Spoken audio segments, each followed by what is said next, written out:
Hi everyone, my name is Sneha. Welcome to my channel pinch of all.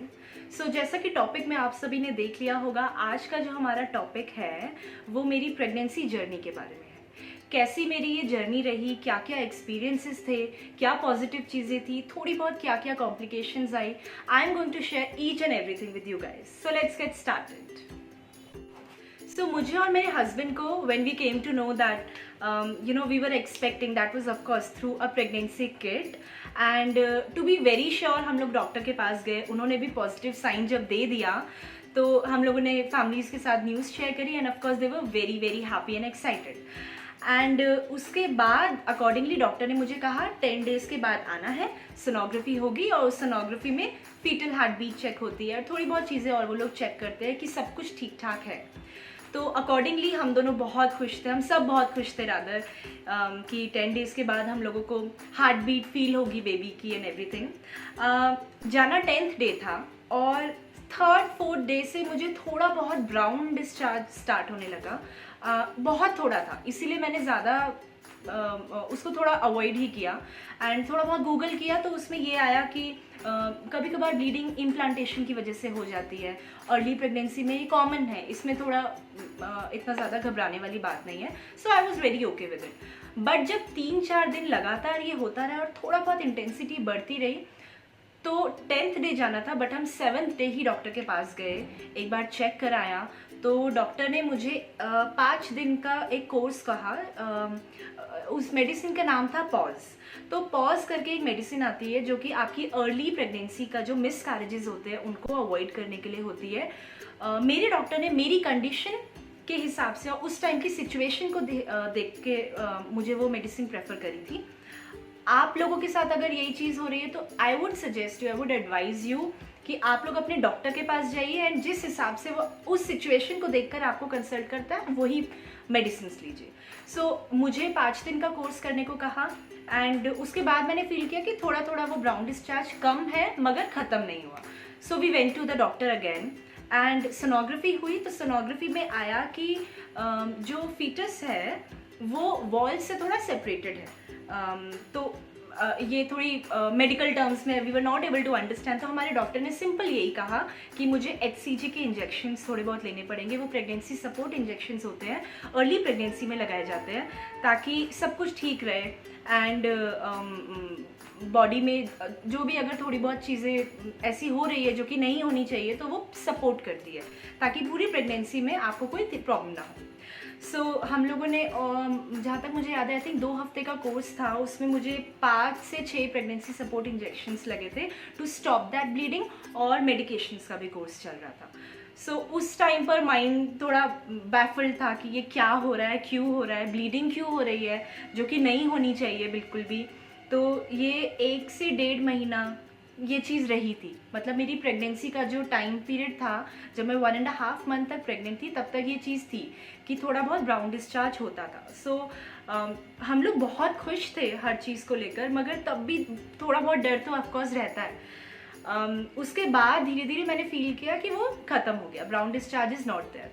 Now I would suggest you कि अगर आपका मेरी जो condition थी वो ये था कि जो डिस्चार्ज था वो पीरियड्स ब्लड की तरह नहीं था, वो बहुत ज़्यादा डार्क भी नहीं था, मगर हाँ कुछ लोगों का बहुत सारे केसेस आजकल ऐसे होते हैं, स्पेशली अगर आप थोड़ा ज़्यादा एज में कंसीव करते हैं तो। और उसमें ये होता है कि 3rd मंथ स्टार्ट होने से पहले ही अनफॉर्चुनेटली बहुत सारे मिस कैरेजेस हो जाते हैं। तो उसके लिए अगर आप, और ये जो ब्लीडिंग होती है, ये डिस्चार्ज होता है, वो अर्ली साइंस होते हैं अबॉर्शन के, मिस कैरेजेस के। तो आप अपने डॉक्टर को कंसल्ट करिए, किसी वीडियो की बात मत मानिए, गूगल करके कुछ मत करिए, आप अपने डॉक्टर के पास जाइए। वो the doctor is the best person जो कि आपको गाइड करेगा और आपको उस सिचुएशन के हिसाब से समझाएगा। सो इन सब के बाद जब हम अपनी सेकेंड सोनोग्राफी के लिए गए so we were very excited कि अब सब कुछ ठीक है और बेबी की हार्ट बीट्स बिल्कुल अच्छे से सुनाई देगी और थोड़ा सा ग्रो भी हो गया होगा। तो हम लोग गए तो एज एक्सपेक्टेड सब कुछ ठीक था, सारी चीज़ें जैसी होनी चाहिए थी वैसे थी। बेबी का हाइट बिल्कुल ठीक थी, वेट बिल्कुल ठीक था और सारी फीटल एक्टिविटी सब कुछ परफेक्ट थी। और इनफैक्ट हम लोग बहुत अमेज थे इस बात के लिए बिकॉज हम दोनों में से कोई भी मेडिकल बैकग्राउंड का नहीं है। We were very amaze to know कि आजकल अंदर ही सब कुछ पता चल जाता है, बेबी का हाइट क्या है, वेट क्या है। वी कुड सी एक छोटी सी चीज़ है जो यहाँ से वहाँ घूम रही है, एंड हम लोग बहुत बहुत बहुत इंजॉय करते थे सोनोग्राफीज। उसके बाद सब कुछ ठीक था, सारी चीज़ें ठीक थी। The best part about my pregnancy was, जो कि मैं अपने आप को बहुत लकी मानती हूँ इस चीज़ के लिए, कि मुझे थ्रू आउट प्रेगनेंसी हार्डली 3-4 बार वॉमिटिंग हुई है। और अदरवाइज गर्ल्स कितना ज़्यादा उनको प्रॉब्लम होती है आई नो, बिकॉज मेरी मम्मी को होती थी, मेरी मदर इन लॉ को होती थी, मेरे नोन्स में बहुत लोगों को होती थी। और आई was very lucky in this thing कि मुझे वॉमिटिंग वगैरह नहीं हुई। हाँ, 3-4 बार हुई, उसमें भी डॉक्टर ने मुझे मेडिसिन दे रखी थी कि अगर बहुत ज़्यादा वॉमिटिंग या एमिटिक फील हो आपको तो आप ये मेडिसिन ले सकते हैं। बट वो भी मैंने सिर्फ I just took those medicine twice, because मुझे इतनी ज़्यादा नीड नहीं थी। मैं आपको एक टिप देना चाहूँगी कि अगर आपको बहुत ज़्यादा रेजिस्ट नहीं हो रहा है एंड अगर आपको फील होता है आप जो खा रहे हो आप वो बस थ्रू आउट कर रहे हो, तो आई वुड सजेस्ट यू कि आप थोड़ा बहुत नींबू टेस्ट कर लिया करो, उससे आपको अच्छा लगेगा। एंड नींबू या कुछ खट्टा सा मुंह में डाल लिया, या फ्रूट्स की आप थोड़ा इंटेक बढ़ा दो। तो मुझे स्टार्टिंग में एक्चुअली ये होता था, ये मेरा एक्सपीरियंस रहा है कि 2nd या 3rd मंथ और ड्यूरिंग माई प्रेगनेंसी मुझे खाना खाने का मन नहीं करता था बिल्कुल भी। इनफैक्ट 1st ट्राइमेस्टर में मेरा 1 kg वेट लूज भी हुआ था। बहुत लोगों का होता है, उसमें आपको कोई टेंशन लेने वाली बात नहीं है, क्योंकि मैं डर गई थी एंड कि मेरा वेट लूज क्यों हो रहा है, बिकॉज प्रेगनेंसी में तो वेट बढ़ना चाहिए, बट ऐसा नहीं है। किसी किसी का वेट 1st ट्राइमेस्टर में घट जाता है, मेरे साथ भी यही हुआ, क्योंकि मुझे खाना खाने का बिल्कुल मन नहीं करता था। तो मे बी ये भी रीज़न हो सकता है कि मुझे कोई वॉमिटिंग नहीं हुई, खा नहीं रही तो how will I through out. तो this was the best thing of my pregnancy कि मुझे कोई वॉमिटिंग नहीं हुई, मुझे पैरों में स्वेलिंग नहीं हुई, मुझे कोई चक्कर आना, गिडीनेस, ये सब कुछ मुझे कुछ नहीं हुआ था। So I was I find myself very lucky in this. So उसके बाद एक एनॉमली स्कैन होता है। अगर आप में से कुछ लेडीज़ अगर अपने 6-7 मंथ ऑफ प्रेगनेंसी के हैं तो आप लोगों ने ज़रूर कराया होगा, और जो 2nd-3rd मंथ ऑफ प्रेगनेंसी है तो आप लोगों के लिए ये एडवाइस है कि आगे एक प्रेगनेंसी में एक सोनोग्राफी होने वाली है जिसका नाम होता है एनॉमली स्कैन। वो होता है जब 20th वीक कंप्लीट होने से पहले ये सोनोग्राफी कंप्लीट हो जानी चाहिए। ये आपके 18th वीक से 20th वीक तक होती है। This is the most important scan through out your pregnancy, क्योंकि इसी के चलते चलते 20th वीक से पहले आपका अगर बाय चांस गॉड फॉरबिड अगर बेबी में कोई प्रॉब्लम है, सारी चीज़ें चेक होती है बेसिकली इसमें। बेबी के लिम्स ठीक है, किडनी ठीक है, लंग्स ठीक है, जो बेबी की बोन स्ट्रक्चर वगैरह सारी चीज़ें ठीक है, मेंटली सब कुछ ठीक है। तो उस चीज़ को चेक करने के लिए ये सोनोग्राफी कराई जाती है। और उसके बाद हम लोग बहुत क्यूरोसिटी से वेट कर रहे थे कि बस ये सोनोग्राफी निकल जाए, उसके बाद सब कुछ ठीक है। जब ये सोनोग्राफी हुई तो उसमें सब कुछ ठीक था, बेबी की movements, activities, everything was perfect. एक चीज़ डिटेक्ट हुई उसमें, लो लाइन प्लेसेंटा। अब लो लाइन प्लेसेंटा क्या होता है? लो लाइन प्लेसेंटा के बारे में I had no clue. And उसके बाद जब ये डिटेक्ट किया हुआ तो मेरी डॉक्टर ने मुझे एडवाइस किया कि आपको बेड रेस्ट पर रहना है प्रॉपर, जब तक डिलीवरी नहीं हो जाती है। और ये डिटेक्ट या फिर उसके पहले अगर ये पता नहीं लग जाता कि प्लेसेंटा थोड़ा मूव हो गया है ऊपर की तरफ, आपको बेड रेस्ट पर रहना है। अदरवाइज इसमें प्री मैच्योर डिलीवरी के चांसेस होते हैं, और डिलीवरी के टाइम पे चाहे सी सेक्शन है चाहे नॉर्मल डिलीवरी है, इसमें ब्लीडिंग की बहुत ज़्यादा संभावनाएं हो सकती है। और मोस्टली चांसेस सी सेक्शन के ही होते हैं। सी सेक्शन में भी ब्लड लॉस के बहुत चांसेस होते हैं अगर लो लाइन प्लेसेंटा आपका एंड तक कंटिन्यू है। However I would like to advise you कि 3rd मंथ तक जो लो लाइन प्लेसेंटा है, मोस्टली जो 3rd मंथ की सोनोग्राफीज होती है उसमें डिटेक्ट होता है। 90% लेडीज़ को लो लाइन प्लेसेंटा डिटेक्ट होता है। अब प्लेसेंटा बेसिकली होता है बेबी और मदर के बीच में जो कड़ी होती है, जहाँ से उनको बेबी को ऑक्सीजन सप्लाई होता है, न्यूट्रिएंट सप्लाई होते हैं और ब्लड फ्लो जाता है। वो बेसिकली मदर के अंदर होता है जो कि बेबी को प्रोवाइड करता है ये सारी चीज़ें। और जो प्लेसेंटा होता है उसको अपवर्ड्स या लेफ्ट या राइट इस तरफ होना चाहिए। बट जब वो प्लेसेंटा थ्रू आउट प्रेगनेंसी आपका नीचे की तरफ है, एग्जिट की तरफ है, तो बेबी को नेचुरल तरीका ये होता है कि बेबी बाहर आता है, बट वो बेबी के बाहर होता है। एग्जिट वाली जगह में होता है। तो ऑफकोर्स जब वहाँ पे कोई चीज़ फंसी हुई है तो आपका बेबी कैसे बाहर निकलेगा, इसीलिए ये हाई रिस्क प्रेगनेंसी कहलाती है। सो मेरा 3rd मंथ ऑफ प्रेगनेंसी में ये डिटेक्ट नहीं हुआ था, इसीलिए 5th मंथ आते आते थोड़ा लेट हो गया था। वरना 3rd मंथ में अगर डिटेक्ट हो जाता है, डॉक्टर्स एडवाइस कर देते हैं कि 1 मंथ आपको प्रॉपर रेस्ट लेना है और बेड रेस्ट रखना है, तकिया पैरों के नीचे रखना है, तो बहुत हद तक ये ठीक हो जाता है। कभी राइट लेफ्ट चला जाता है, किसी किसी का बिल्कुल ऊपर चला जाता है, बट मुझे ऐसा पता ही नहीं था। मैं रेगुलरली अपना ऑफिस कर रही थी, घर के काम करती थी, I use to do everything, so normal exercises वगैरह करती थी। तो इसीलिए मुझे जब 5th मंथ में पता चला तो I was on complete bed rest. So मेरा जो अनॉमली स्कैन था, जिसके बारे में मैंने आपको ऑलरेडी बताया कि ये बहुत ज़्यादा इंपॉर्टेंट स्कैन होता है थ्रू आउट जो आपकी प्रेगनेंसी होती है, उसमें बहुत ज़्यादा इंपॉर्टेंस प्ले करता है। मुझे मेरे फ्रेंड्स एंड रिलेटिव्स ने एडवाइस किया था कि ये जो स्कैन होता है वो ऑलमोस्ट आधे घंटे का होता है, कम से कम 20 मिनट्स का टाइम डॉक्टर्स लेते हैं। एक एक बॉडी पार्ट के बारे में आपको बताते हैं कि बेबी के लिप्स बिल्कुल ठीक है, बेबी के सारी एक्टिविटीज़ बिल्कुल अच्छे से परफॉर्म हो रही है। तो हम लोग we were under that impression only, हम लोग उसी तरह से डॉक्टर के पास गए थे। बट हमको रियलाइज़ हुआ कि डॉक्टर ने आई थिंक 7-10 मिनट में ही हमको बिल्कुल फ्री कर दिया, और हम लोग उतना ज़्यादा कंफर्टेबल नहीं थे, हम लोग इतना ज़्यादा सेटिस्फाइड नहीं थे। और ऊपर से ये चीज़ भी डिटेक्ट हो गई कि जो कि 3rd मंथ में मुझे पता चलना चाहिए था कि मुझे लो लाइन प्लेसेंटा है, वो चीज़ मुझे 5th मंथ में पता चली। सो मैं आपको अपने एक्सपीरियंस से एक चीज़ एडवाइस करना चाहूँगी गाइज, चाहे आपकी फर्स्ट प्रेगनेंसी है, चाहे सेकेंड है, चाहे 3rd है, हर प्रेगनेंसी अपने आप में बहुत स्पेशल होती है। तो इसमें आपको ड्यूरिंग योर प्रेगनेंसी फेज कभी भी ऐसा लगे कि आपका डॉक्टर आपको ऐसा लगता है कि things are not going in the right direction, या फिर आपको जितना टाइम उनको देना चाहिए आपको उतना वो आपको नहीं दे रहे हैं, या फिर स्कैन्स बहुत जल्दी जल्दी निपटा देते हैं, या एनॉमली स्कैन का आप ध्यान रखिए कि ये कम से कम डॉक्टर्स हाफ एन आवर लेते हैं इसको बताने में, एक एक चीज़ बताने में, क्योंकि उस टाइम पे ऑलमोस्ट सारे ऑर्गन्स बन चुके होते हैं, कोई प्रॉब्लम नहीं होती है। और उस टाइम मुझे पता चला कि मैंने जितना रिसर्च किया, इन लोगों ने मुझे बताया कि लो लाइन प्लेसेंटा तो काफ़ी पहले डिटेक्ट हो जाता है, और उसके प्रिकॉशंस भी लोग लेने शुरू कर देते हैं। 5th मंथ तक तो प्लेसेंटा काफ़ी हद तक ऊपर चला जाता है, अगर आप अपना ख्याल रखते हैं, अगर आप पूरा बेड रेस्ट पर होते हैं और तकिया लगाते हैं पैरों के नीचे। बट मुझे वो चीज़ पता नहीं थी, इसलिए वो चीज़ इतनी आगे चली गई। सो थोड़े ट्रस्ट इश्यूज़ की वजह से मेरे हस्बैंड ने मुझे एडवाइस किया कि हम लोगों को सेकंड ओपिनियन लेना चाहिए, इसीलिए मैंने अपना एनॉमली स्कैन भी दोबारा कराया। So as we were expecting, जो हमारा सेकंड एनॉमली स्कैन हुआ वो हमने सिर्फ 2 दिन के बाद कराया। उस एनॉमली स्कैन में डॉक्टर ने प्रॉपर हमको 40 मिनट्स का टाइम दिया, एक एक चीज़ अच्छी तरह से बताई।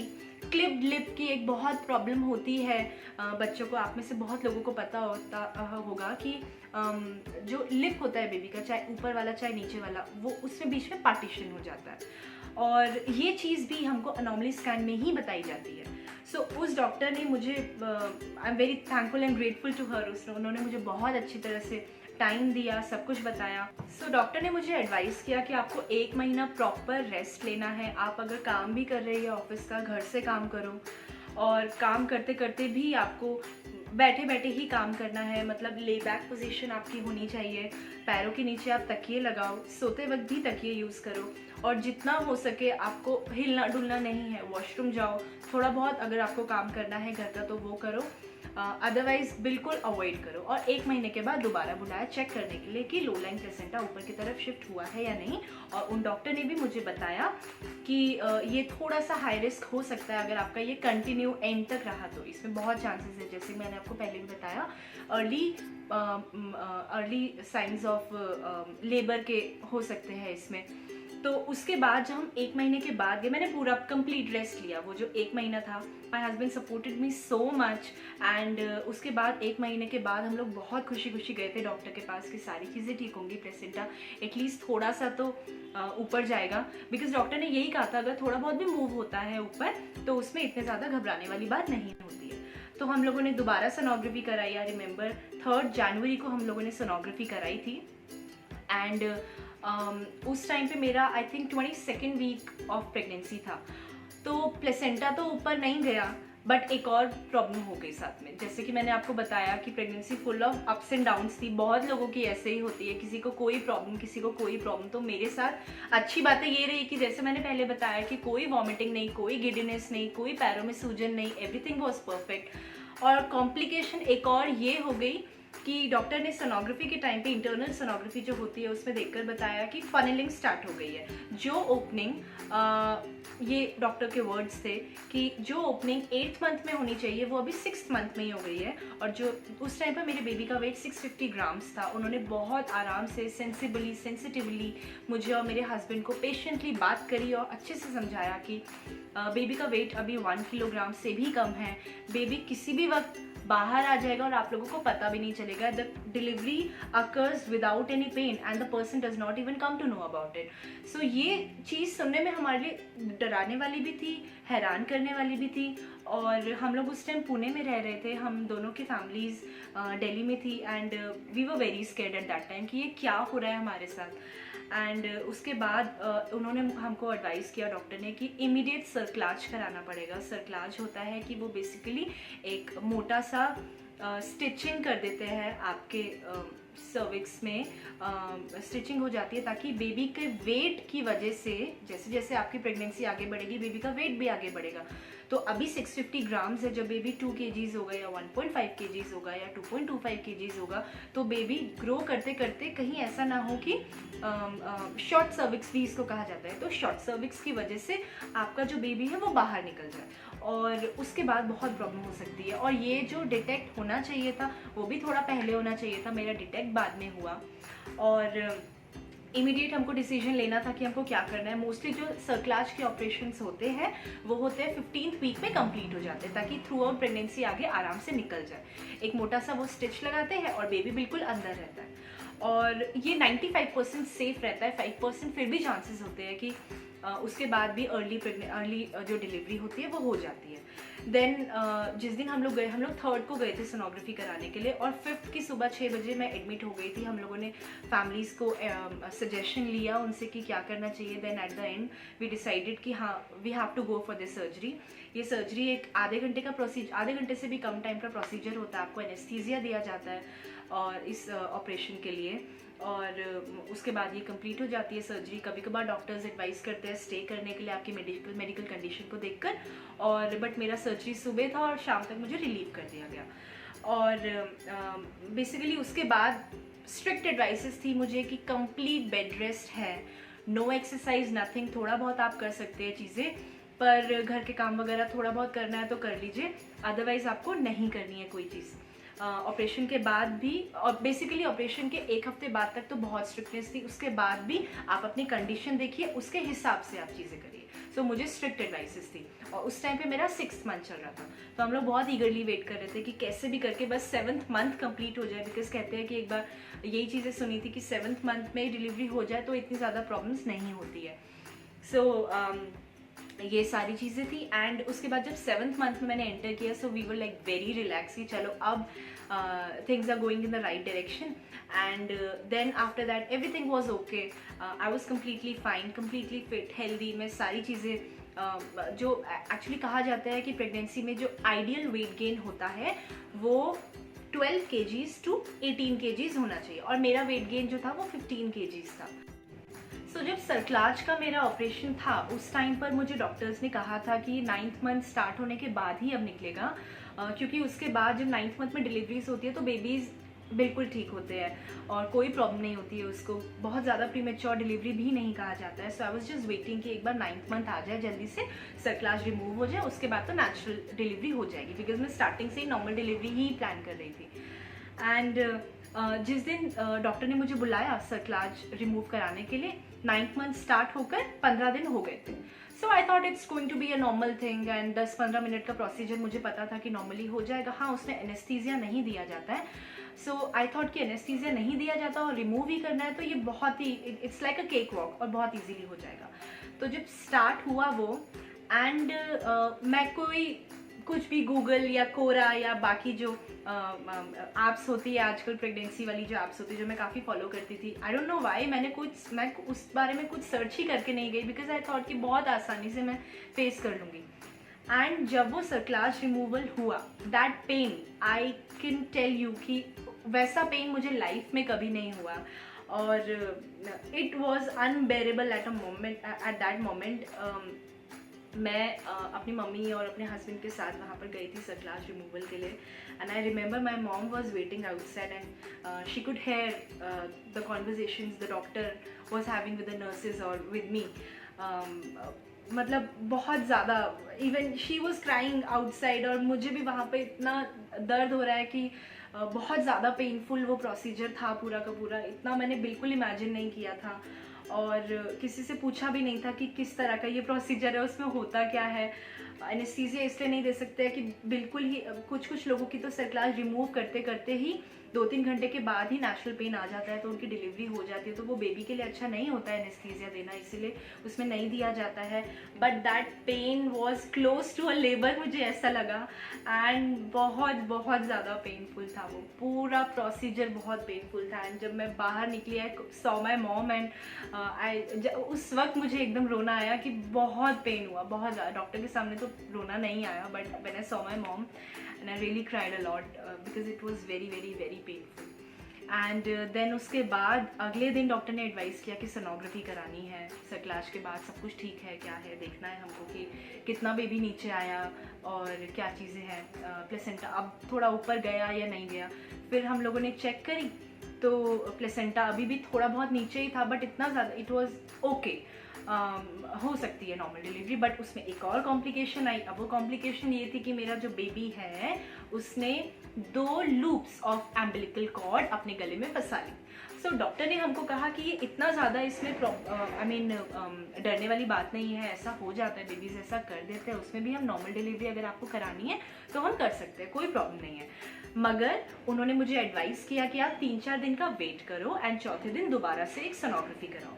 वो सोनोग्राफी में कभी कभार बच्चा क्या होता है, ऑपोजिट डायरेक्शन में पलटी खा जाता है, तो फिर वो 2 लूप्स की जगह 1 लूप ही रह जाती है, क्योंकि वो गार्ड खोल देता है। और कभी कभार ये भी हो जाता है कि उसी डायरेक्शन में दोबारा मूव करेगा तो 2 की जगह 3, 3 की जगह 4 लूप्स भी हो सकते हैं। सो हम लोगों ने as advice by our doctor हम लोगों ने दोबारा से 3 दिन के बाद कराया, तो उसमें आया कि 2 की जगह 3 लूप्स हो गए। So we were like okay, अब नॉर्मल डिलीवरी तो पॉसिबल है ही नहीं। मेरे डॉक्टर ने मुझे एडवाइस किया कि बिल्कुल भी रिस्क नहीं लेना है, ऑल्दो 3 लूप्स में भी कभी कभार डॉक्टर्स 4 लूप्स में भी ट्राई कर देते हैं अगर पेशेंट बहुत ज़्यादा इंसिस्ट करता है। सो मैं आप लोगों को ये एडवाइस करना चाहूँगी कि go as per your doctor. अगर आपको थोड़ा भी डाउट होता है तो आप सेकेंड ओपिनियन के लिए किसी और डॉक्टर के पास जा सकते हैं, जैसे मैंने आपको पहले एडवाइस किया, मगर the doctor is the only person जो आपको बेस्ट गाइड करेगा कि आपको क्या करना चाहिए। आप जिद पर मत अड़े रहिए कि आपको नॉर्मल डिलीवरी ही करानी, बिकॉज मैं शुरू से चाहती थी मेरी नॉर्मल डिलीवरी हो, but due to these unavoidable circumstances I was not able to go for a normal delivery, which is okay. At the end baby की हेल्थ मैटर करती है, आपकी हेल्थ मैटर करती है, क्या इंपॉर्टेंट है उस टाइम पे आपको एक बहुत सेंसिबल डिसीजन आपको, आपके हस्बैंड को, पूरी फैमिली को लेना चाहिए। सो हमने सोचा कि ठीक है, we can go for the C section. So doctor ने हमको टाइम दिया था कि आप 2-3 दिन सोच लो एंड उसके बाद आप एडमिट होकर सी सेक्शन करा लो।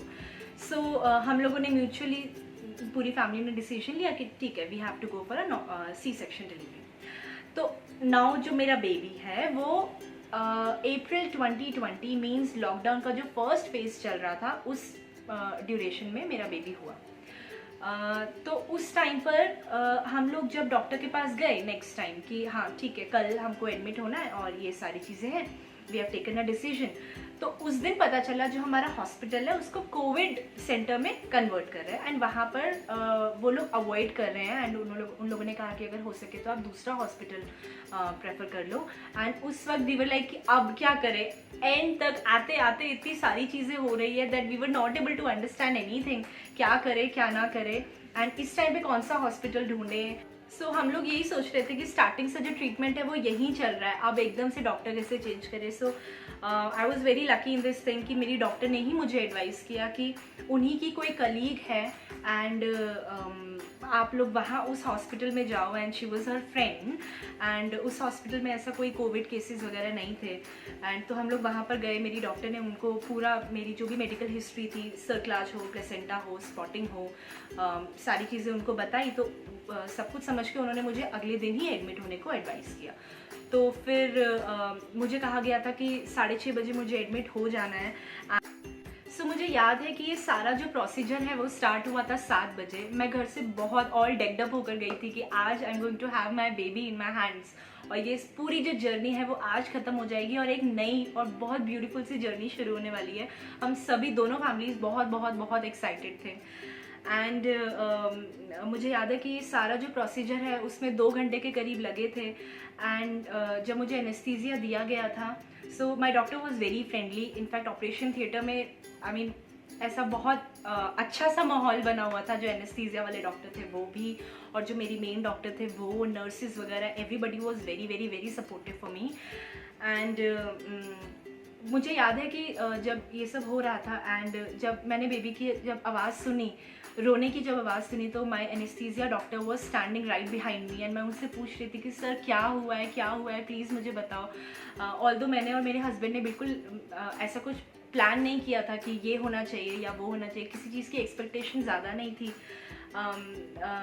देन मैंने उनसे पूछा तो उन्होंने मुझे कहा, Sneha have some patience, you will just have your baby within the next couple of second. मुझसे बिल्कुल कंट्रोल नहीं हुआ। मेरे कान वहीं थे जहाँ पर वो दोनों नर्सेज मेरे बेबी को चेक कर रही थी कि उसके हाइट कितनी है, वेट कितना है, हेड सर्कमफ्रेंस कितना है, सारी चीज़ें। So I heard one of the nurse saying कि जेंडर, उन्होंने कहा, दूसरी ने कहा mail.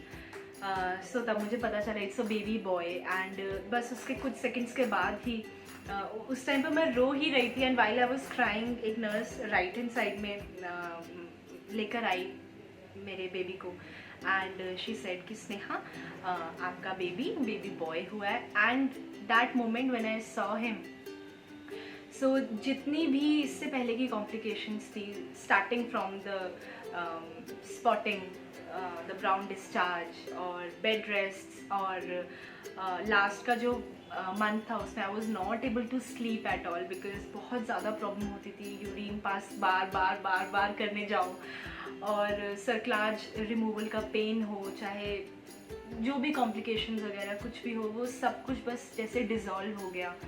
When I saw my baby for the first time, it was unreal and बहुत अच्छा एक्सपीरियंस था। And I was just crying continuously and I remember there was a nurse there and she was very very very nice and she said कोई बात नहीं, होता है but सब ठीक है। सो उसके बाद मुझे जनरल वार्ड में शिफ्ट किया गया and I was just waiting कि मेरा बेबी जल्दी से आए। उसको बस आधे 1 घंटे के लिए, इनफैक्ट आई थिंक 1.5-2 घंटे के लिए उसको नर्सरी में रखा गया था चेक करने के लिए सारी चीज़ें ठीक है। एंड ऐसी कोई कॉम्प्लिकेशन वगैरह कुछ नहीं थी, एकदम हेल्दी बेबी मेरे पास आ गया। और सो ये पूरी मेरी प्रेगनेंसी जर्नी थी। बहुत सारी पॉजिटिव चीज़ें भी थी। मुझे जैसे कि मैंने आपको पहले भी बताया कि फ़िज़िकल कोई प्रॉब्लम नहीं हुई। जैसे कि मैं जो भी चीज़ें खा रही थी, वो चाहे फ्रूट्स है, चाहे अच्छे वेजिटेबल्स है, चाहे अच्छी डाइट मैं ले रही थी, तो वो चीज़ें I was not throwing out. मुझे वॉमिटिंग नहीं हुई, तो वो सारी चीज़ें मेरे बेबी को और सारे न्यूट्रिएंट्स गए हैं, मुझ में गए हैं, मेरा एक हेल्दी वेट गेन हुआ। बट साथ ही साथ जो चीज़ें कॉम्प्लिकेशंस आई वो भी मैंने आपके साथ शेयर करी। और तो ये मेरी पूरी प्रेगनेंसी जर्नी थी। आई होप आप सबको पसंद आई ये वीडियो, और इसी तरह की और वीडियोस प्रेगनेंसी से रिलेटेड और लाइफस्टाइल से रिलेटेड और बहुत सारी चीज़ों से रिलेटेड मैं बनाती रहूँगी। कमेंट सेक्शन में मुझे ज़रूर बताइएगा आप किस तरह से इस वीडियो से अपने आप को रिलेट कर पाए हैं, और मुझे बताइए कि नेक्स्ट वीडियो आप किस बारे में जानना चाहेंगे। सो जो लोग प्रेग्नेंट हैं उन लोगों के लिए have a very very happy and safe pregnancy. और चैनल को सब्सक्राइब करना मत भूलिए and please like my video, share my video and comment.